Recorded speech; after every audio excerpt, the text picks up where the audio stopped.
శ్రీమాత్రే నమః. నిజంగా అవతారాలు అంటే శ్రీమన్ మహావిష్ణువు అనేకమైనటువంటి అవతారాలు స్వీకరించినాడు. దశావతారాలు స్వీకరించినాడు అని మనం చెప్పుకుంటూ ఉంటాం. కానీ పరమేశ్వరుడు గూడా లెక్కలేనన్ని అవతారాలు స్వీకరించినట్లుగా శివమహాపురాణం చెబుతూ ఉన్నది. శివమహాపురాణము శతరుద్ర సంహితలో పరమేశ్వరుని యొక్క అనంత అవతారముల వర్ణన అనేది ఉన్నది. ఈ శివమహాపురాణం స్వయంగా పరమేశ్వరుని చేత చెప్పబడినటువంటి మహాపురాణము. అందులో చెప్పబడినటువంటి మొట్టమొదటి 5 అవతారముల గురించి మనం ఈరోజు తెలుసుకుందాం. కార్తీక మాసము, సోమవారము, మొట్టమొదటి సోమవారము. ఈ యొక్క 5 అవతారముల గురించి ఎవడైతే వింటాడో, స్మరిస్తాడో ఈ 5 అవతారములు రోజు గూడా, వాడికి ఈ సృష్టిలో ఉన్నటువంటి సకల భోగములు గూడా లభించి, తుదకు మోక్షము గూడా లభిస్తుంది అని ఫలశ్రుతిగా చెప్పడం జరిగినది పరమేశ్వరుడు. అవి ఏమిటి అంటే సద్యోజాత వామదేవ అని 5 ముఖాలు చెప్పుకుంటాం గదా! ఆ 5 ముఖాల యొక్క ముఖాలే 5 అవతారాలుగా 5 కల్పాలలో వచ్చాయి అని మనకి ఇక్కడ చెప్పడం జరిగింది. ఆ విశేషాలు మనం ఇప్పుడు చెప్పుకుందాం. సర్వవ్యాపకుడైనటువంటి పరమేశ్వరుడు కల్పకల్పాంతములందు కూడా అనేకమైనటువంటి అవతారాలు ఎత్తడం జరిగింది. అందులో కూడా 19వ కల్పములో దానిని శ్వేతలోహిత కల్పము అంటారు. అప్పుడు శివుడు సద్యోజాతుడు అనేటువంటి పేరుతో అవతరించినాడు. అది స్వామివారి యొక్క మొట్టమొదటి అవతారం అని చెప్పబడుతూ ఉన్నది. ఆ కల్పంలో బ్రహ్మగారు పరబ్రహ్మను ధ్యానిస్తూ ఉన్నారు. ఎందుకు? సృష్టిని చేయాలి అనేటువంటి ఉద్దేశముతో ధ్యానిస్తూ ఉంటే శ్వేతలోహిత వర్ణము వాడు శిఖను ధరించినటువంటి కుమారుడొకడు జన్మించినాడట ఆ బ్రహ్మగారి తపఫలితంగా. అతన్ని చూసి బ్రహ్మగారు తన మనస్సులో ఆలోచించినారట. అప్పుడు అతనికి ఈ బాలుడు బ్రహ్మరూపుడగు పరమేశ్వరుడే అని తెలిసినది బ్రహ్మగారికి. అప్పుడు స్వామికి అంజలి ఘటించి నమస్కరించినాడు. భువనేశ్వరుడైనటువంటి బ్రహ్మకు ఈ సద్యోజాత కుమారుడు శివుడే అని తెలియగా స్వామికి ఎంతో ఆనందం కలిగినది. అప్పుడు ఆయన సద్బుద్ధితో మాటిమాటికి పరబ్రహ్మమును గురించి ఆలోచింపసాగినాడు. ఆయన అలా ధ్యానము చేస్తూ ఉంటే శ్వేతవర్ణము గల యశస్సులైనటువంటి 4 కుమారులు ప్రకటనమయ్యారట ఆ ధ్యానము నుంచి. వారు సునందుడు, నందనుడు, విశ్వనందనుడు, ఉపనందనుడు వారి పేర్లు. వారు పరమోన్నత జ్ఞాన సంపన్నులు, పరబ్రహ్మ స్వరూపులు. వీరంతా కూడా బ్రహ్మదేవునికి శిష్యులయ్యారు. వారితో ఆ బ్రహ్మలోకమంతా కూడా నిండిపోయినది. తదనంతరము కూడా సద్యోజాత రూపములో అవతరించినటువంటి పరమేశ్వరుడు, ఆ శివుడు పరమప్రసన్నుడై బ్రహ్మగారికి జ్ఞానమును, సృష్టి రచన సామర్థ్యమును ప్రసాదించినాడు. ఇది సద్యోజాతము అనేటువంటి పేరు గల మొట్టమొదటి అవతారము. తదనంతరము ఆ కల్పము ముగిసిన తర్వాత రక్తము అనేటువంటి పేరుతో ప్రసిద్ధి చెందినటువంటి 20వ కల్పం వచ్చినది. ఆ కల్పమునందు బ్రహ్మదేవుడు రక్తవర్ణ శరీరమును ధరించినాడు. బ్రహ్మదేవుడు పుత్రుణ్ణి కాంక్షించి ధ్యానము చేయుచుండు సమయమున ఆ స్వామి నుండి ఒక కుమారుడు ప్రకటితమైనాడు. అతని శరీరమునందు కూడా ఎర్రని రంగుల మాల, ఎర్రని వస్త్రములు శోభాయమానములై ఉన్నాయి. ఆయన నేత్రములు కూడా ఎరుపు రంగే కలిగి ఉన్నాయట. ఆభరణములు కూడా ఎరుపు రంగు కలిగి ఉన్నాయట. గొప్ప ఆత్మబల సంపన్నుడైనటువంటి ఆ కుమారుని చూసి బ్రహ్మ ధ్యానస్థుడయ్యాడు. ఇతడు వామదేవుడు అనేటువంటి శివుడు అని తెలుసుకొని అతడికి ప్రణమిల్లడం జరిగినది. ఆ తర్వాత ఆ కుమారుని నుంచి విరజ, వివాహ, విశోక, విశ్వభావన అనేటువంటి నామములు 24 పుత్రులు దయించినారు. వారు కూడా ఎర్రని వస్త్రములతో శోభితులై ఉన్నారు. అప్పుడు ఆ వామదేవ రూపుడైనటువంటి పరమేశ్వరుడు శంభుడు పరమప్రసన్నుడై బ్రహ్మకు ఆ యొక్క కల్పంలో సృష్టి రచన చేసేటువంటి జ్ఞానమును ఇవ్వడం జరిగినది. ఆ తర్వాత మరొక కల్పంలో 21వ కల్పం వచ్చినది. ఆ కల్పాన్ని పీతవాస కల్పము అంటారు.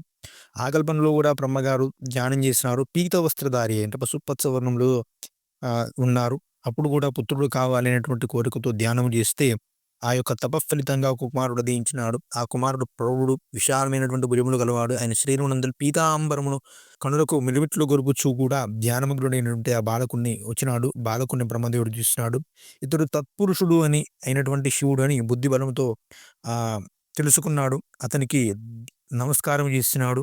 అతనికి తత్పురుషాయ విద్మహే మహాదేవాయ ధీమహి అని గాయత్రి సహితమైనటువంటి తత్పురుషుడు అని భావించి అతనికి నమస్కరించినాడు. మహాదేవుడు ప్రసన్నుడైనాడు. ఆ మహాదేవుని పార్శ్వభాగము నుంచి పీతవస్త్రధారి అయినటువంటి దివ్య కుమారులు ప్రకటితులయ్యారు. వారందరూ కూడా యోగ మార్గాన్ని ప్రవర్తింపజేస్తున్నారు. ఇది తత్పురుషుడు అనేటువంటి పేరు గల 4వ అవతారం. ఆ తర్వాత స్వయంభువు అయినటువంటి బ్రహ్మ యొక్క పీతవర్ణమును కల్పము గడిచిపోయినది. తర్వాత అదే కల్పంలో 2వ కల్పం అంటే మహాకల్పంలో అనేక ఉపకల్పాలు ఉంటాయి కదా! 2వ ఉపకల్పం ప్రారంభమైనది.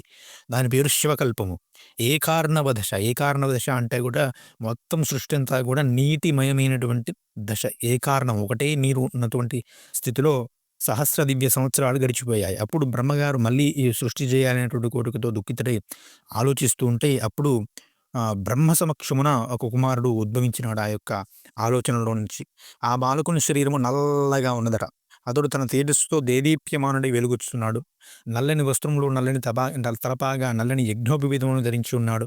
అతని కిరీటము కూడా నల్లగానే ఉందట. స్నానానంతరము చందనాది అనులేపములు కూడా నల్లనివై ఉన్నాయి. ఆ భయంకర పరాక్రముని మనస్విని ఆ దేవదేవేశ్వరుణ్ణి, అలౌకికుణ్ణి, రక్తపింగళవర్ణుణ్ణి, అఘోరుణ్ణి చూసి బ్రహ్మదేవుడు నమస్కారం చేసి, ఇతడు అవినాశి, అఘోరుడు అయినటువంటి పరమేశ్వరుడని తెలుసుకొని ఇష్టవచనం ద్వారా స్వామిని స్తుతించినాడు. ఆ స్వామి పార్శ్వ భాగము నుండి కృష్ణవర్ణము గలవారు నల్లని అనులేపములు చేసుకున్నటువంటి నలుగురు కుమారులు మనస్వినులు ఉదయించినారు. కృష్ణ, కృష్ణశిఖ, కృష్ణాస్య, కృష్ణకంఠదృక్ అనేటువంటి పేర్లు గల వారందరూ కూడా రావడం జరిగింది. వీరంతా కూడా అవ్యక్త నాములు, శివుని వంటి రూపములు గల వారై ఉన్నారు.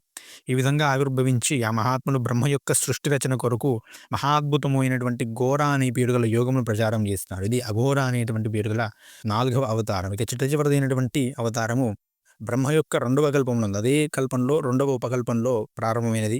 దాన్ని విశ్వరూప కల్పము అంటారు. ఆ కల్పంలో బ్రహ్మగారు పుత్రకాంక్షతో మనస్సులోని శివుని ధ్యానించినాడు.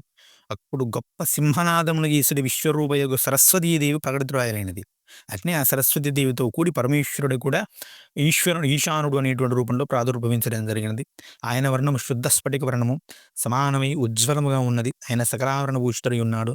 జన్మలేనివాడు, సర్వవ్యాపి అయినవాడు, సర్వాంతర్యామి, సమస్తమును ప్రసాదించువాడు, సర్వస్వరూపుడు, సౌందర్యనిధి, రూపము లేనివాడు. ఈశానుని చూసి బ్రహ్మదేవుడు స్వామికి నమస్కరించినాడు. అప్పుడు శక్తియుతుడైనటువంటి ప్రభువు ఈశానుడు బ్రహ్మకు సన్మార్గోపదేశము నొసగి నలుగురు సౌందర్యవతులకు కుమారులను సంకల్పించినాడు. అట్లు జన్మించిన వారికి జటీముండి, శిఖండి, అర్ధముండ అనేటువంటి నామములు కలవు. వీరు యోగమును అనుసరించి సద్ధర్మమును పాటిస్తూ యోగగతిని పొందినారు. ఈ విధంగా ఈశానుడు అనేటువంటి పేరు గల 5వ అవతారము ఆవిర్భవించడం జరిగినది. ఈ విధంగా ఇది నందీశ్వరుడు సనత్ కుమారునికి చెబుతూ ఉన్నారు.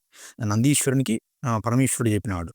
కాబట్టి సర్వజ్ఞుడవగు సనత్కుమార, నేను జగత్తు యొక్క హితమును కాంక్షించి సద్యోజాతాది అవతారములు అవి ప్రకటితములైనటువంటి విధానమును సంక్షిప్తముగా వర్ణించినాను. ఇది ఇంకా చాలా విస్తృతమైనటువంటి విధానము. లోకహితకరమైనటువంటి వారి వ్యవహారమంతా కూడా యథాతథముగా బ్రహ్మాండమున విరాజమానమై ఉన్నది. మహేశ్వరుని యొక్క ఈశానుడు, పురుషుడు, ఘోరుడు, వామదేవుడు, బ్రహ్మ ఈ మూర్తులు 5గురు కూడా విశేషముగా ప్రసిద్ధులు.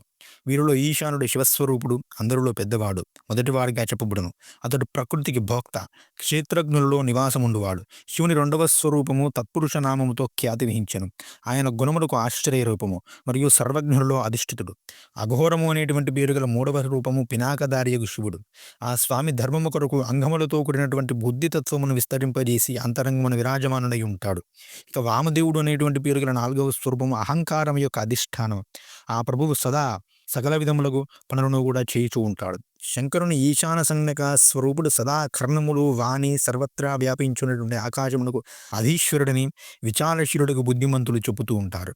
మహేశ్వరుని పురుషనామ కరూపుడు, త్వక్ పాని స్పర్శగుణ విశిష్టులకు వాయువులకు స్వామి, అఘోర నామరూపమును శరీరము, రసము, రూపము, అగ్నికి అధిష్టానములుగా విద్వాంసులు చెబుతూ ఉంటారు. శంకరుని యొక్క వామదేవనామక స్వరూపమును రసన అంటే జిహ్వ, పాయువు, రసము, జలములకు స్వామి అని చెబుతూ ఉంటారు. ప్రాణము మరియు ఉపస్థను, గంధమును, పృథువిని ఈశ్వరుడు శివుని సద్యోజాతం అనేటువంటి పేరుగల రూపముతో ఉంటాడని చెబుతూ ఉంటారు. శ్రేయస్సును గోరు మానవులు శంకరుని ఈ రూపములకు సదా ప్రయత్నపూర్వకంగా నమస్కరిస్తూ ఉండాలి. ఇవి శ్రేయోప్రాప్తికి ఏకైక హేతువులు. ఈ సద్యోజాతాది అవతారముల ప్రాకట్యమును చదివిన, ఈ నామమును విన్నా ఈ జగత్తునందు సమస్త కామ్యభోగమును అనుభవించి చివరకు పరమగతిని పొందుతారు అని ప్రథమ అధ్యాయమును ముగించడం జరిగినది. ఇది సద్యోజాతాది 5 అవతారముల యొక్క చరిత్ర. అవి ఒక్క పంచభూతములకు ప్రతీక అనమాట. మన శరీరంలో ఉన్నటువంటి పంచేంద్రియములు, జ్ఞానేంద్రియములు ఉంటాయి, కర్మేంద్రియములు. ఆ పంచ జ్ఞానేంద్రియములు ప్రతీక. అదే చివరిలో మనం చెప్పుకున్నటువంటి 5 కూడా. ఆ విధంగా ఒక్కొక్క ఇంద్రియానికి ఆధిపత్యం వహిస్తూ మనల్ని నడిపిస్తూ ఉంటాడు. సృష్టి నడవడానికి కూడా ఆయన 5 రూపాల ద్వారా బ్రహ్మగారికి దిశానిర్దేశం చేయడం జరిగినది. అంటే అంతకు ముందున్న అవతారాలు ఆ విధంగా వచ్చాయి. అందుకే బ్రహ్మగారు గుర్తించినాడు అంటే ఏమిటి? ఇవి అప్పుడు ప్రకటితమయ్యాయి బ్రహ్మగారి ముందు. అంతకుముందు కూడా ఉన్నాయన్నమాట. ఆ 5 రూపాలలో పరమేశ్వరుడు ఎప్పుడూ ఉంటాడు. ఆయన శాశ్వతుడు అని కూడా మనకి ఇక్కడ తెలుస్తూ ఉన్నది. ఇది పరమేశ్వరుడు యొక్క పంచావతార చరిత్ర.